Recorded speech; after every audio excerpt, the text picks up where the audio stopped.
All right, so today we're diving into something pretty special, pretty fundamental. Yeah. We're going to be looking at Al-Fatiha, the opening chapter of the Quran. Right. And as you probably know, it's recited in every single prayer, which means it's kind of like, I don't know, the foundation. Yeah, the cornerstone. The cornerstone of Islamic practice, you know. Absolutely, yeah. So today we're going to like really unpack each verse and see what makes it tick. Yeah. See why it holds such significance for, you know, millions around the world. Okay, so it's really amazing how much is packed into just these few lines. Right. Al-Fatiha really does set the stage for the whole Quran. It's like a key, kind of unlocks everything else. Yeah, unlocks the whole thing. And I think that first verse is like a really bold opening statement, you know, declaring Allah as the one God, the ultimate authority. Yeah, and it's really interesting how it frames that, right? Yeah. It's not just about power, you know, recognizing Allah's power, but also his mercy. It's like you're not just submitting to a higher power, but you're also trusting in its compassion. Yeah, it establishes this relationship between the believer and God. Yeah. Based on awe, but also love.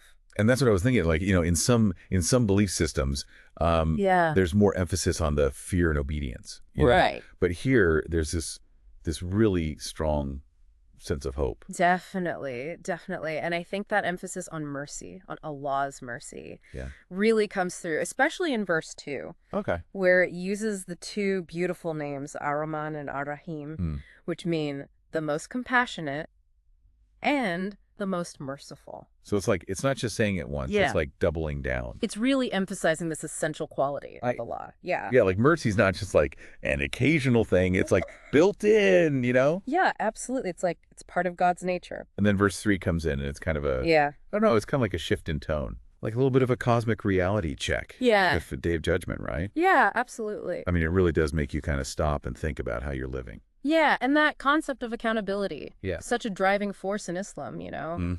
Because knowing that every action, every intention is weighed, really does encourage that striving for righteousness. Yeah. Yeah, and, you know, it makes sense, right? Yeah. Like, if you think that way, it's going to impact your everyday choices. Right.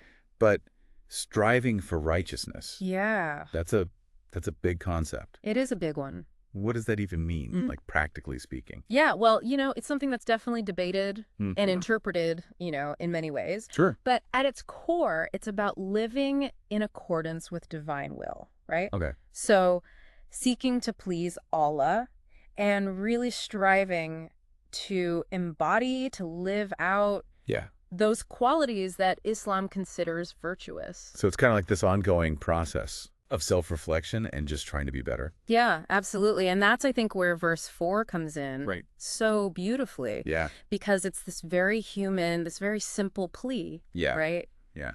Guide us to the straight path. Yeah, it's universal, right? It is. Like everyone has felt lost at some point. Exactly. Everyone has that need for direction, like for some kind of compass, you know? And this verse really acknowledges that. Yeah. That we need Allah's guidance to navigate life, right? And to stay on that path, to stay on that path of righteousness. And it makes me wonder, you know, we were talking about that path, that straight path. Like, what are the different ways that people find that, you know, in their lives? What are their guiding principles? Right. And I think, you know, for many, it is an ongoing search. Yeah. But this verse, it reminds us that seeking that guidance, acknowledging our need for it, that's an important step. And then in verse 5, it takes it a step further, right? Yeah. It highlights what happens when you choose different paths. Right. When you go astray. It speaks of those who have received Allah's favor and those who have strayed. Right. And I think that really underscores the weight of our choices. Yeah. The importance of aligning our actions with that desire for guidance. And then we come to the final verses, 6 and 7. Right. And it's really interesting how it kind of brings it all together. It does. It's like a concluding prayer. Yeah, like a final thought, you know? It really reaffirms that relationship between the believer and Allah, that reliance on guidance, and that ultimate goal of being among those who have earned his favor. So it's amazing how in just these few verses, Yeah. Al-Fatiha kind of lays out a whole worldview, a whole way of approaching life. Absolutely. And, you know, it serves as this reminder for Muslims every time they pray. Right. And even for those outside the faith, it offers a lot to think about, right?